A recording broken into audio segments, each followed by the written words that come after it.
તો અને મહત્વપૂર્ણ નવા સમાચાર પર નજર કરીએ તો ઠંડીના કારણે ઉત્તર ભારતમાં પણ ગાઢ ધુમ્મસ છવાઈ ગયું છે. ઉત્તર ભારતના ઘણા ભાગોમાં સતત ચોથા દિવસે ગાઢ ધુમ્મસ છવાયેલું રહ્યું. ત્યારે ઉત્તર પશ્ચિમીય જમ્મુ અને કાશ્મીરથી ઉત્તર પૂર્વમાં ત્રિપુરા સુધી 20 રાજ્યો અને કેન્દ્ર શાસિત પ્રદેશોમાં ગાઢ ધુમ્મસની ચાદર છવાયેલી છે. ઘણા વિસ્તારોમાં વિઝિબિલિટી શૂન્ય રહી હતી. ધુમ્મસના કારણે માર્ગ, રેલ અને હવાઈ ટ્રાફિકને પણ ગંભીર અસર થઈ છે. મેદાનથી લઈ પહાડો સુધી આકરી ઠંડીનો અનુભવ કરવામાં આવી રહ્યો છે. દેશમાં અને રાજ્યોમાં હાડ થીજવતી ઠંડીની ઝપેટમાં છે. ઠંડીના કારણે ઉત્તર ભારતમાં પણ ગાઢ ધુમ્મસ છે. યુપીમાં ઠંડીના કારણે 7 લોકોના મોત થઈ ચૂક્યા છે.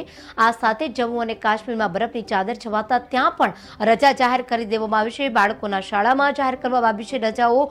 દેશના અનેક રાજ્યોના પહાડી પ્રદેશમાં પણ બરફની ચાદર છવાય છે. ગાઢ ધુમ્મસના કારણે ઘણા બધા હવાઈ માર્ગોમાં જે ફ્લાઇટો છે તેને રદ કરવાની ફરજ પડી છે.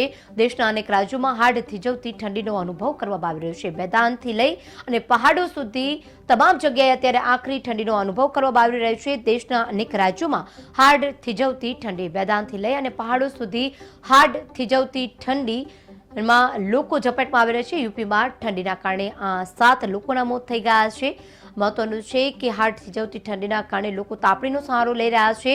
વાહન ચાલકો પરેશાન થઈ રહ્યા છે કારણ કે સવારે ધુમ્મસભર્યા વાતાવરણના કારણે વિઝિબિલિટી ઘટતા સતત વાહન ચાલકો પરેશાન થઈ રહ્યા છે. તો આ સાથે જ ઘણી બધી ફ્લાઇટોને પણ દિલ્હી જતી હોય કે પછી અન્ય જગ્યાએ જતી હોય ફ્લાઇટોને પણ રદ કરવાની ફરજ પડી છે.